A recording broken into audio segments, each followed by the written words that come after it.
কিন্তু হঠাৎ মই বাছত উঠা মানে যেতিয়া কৰিলোঁ তেতিয়া হঠাৎ আকৌ চৰকাৰে মানে বন্ধৰ সেইটো সলনি কৰি দিলে।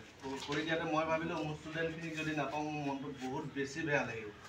সেইকাৰণে মই কি কৰিলোঁ, কিবা কৰি কষ্ট কৰি হ'লেও আজি তোমালোকৰ মাজত দেখা দিবলৈ আহিছোঁ। প্ৰায় 10 বছৰ 6 মাহ তোমালোকক মই কি দিব পাৰিলোঁ এইটো নাজানো, কিন্তু মোৰ দিয়াৰ চেষ্টা কৰিছিলোঁ। তাতে যদি তোমালোকৰ কিবা অলপমান হ'লেও লাভ হৈছে বুলি ভাবিছা, তেতিয়াহ'লে মই ব্যক্তিগতভাৱে মই সুখী অনুভৱ কৰিম। খুবেই দুখ লাগিছে, বিশেষকৈ তোমালোকৰ ইমান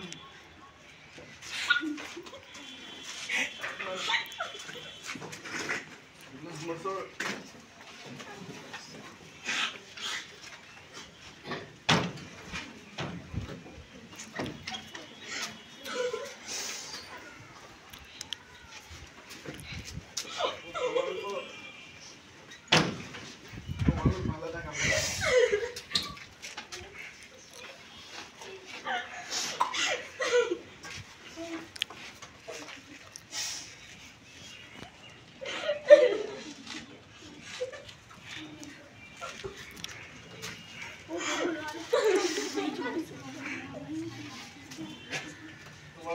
মৰম আৰু আশীৰ্বাদ সদায় আছে।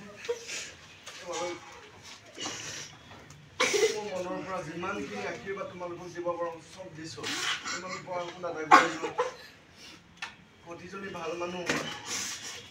আৰু মই পৃথিৱীত য'তেই নাথাকোঁ কিয় তোমালোকক সদায় মই আশীৰ্বাদ প্ৰদান কৰিম। আকৌ আহিম তোমালোক ভালকৈ পঢ়া শুনা কৰি আগবাঢ়ি যোৱা। আকৌ আহিম তোমালোক লগ পাওঁ।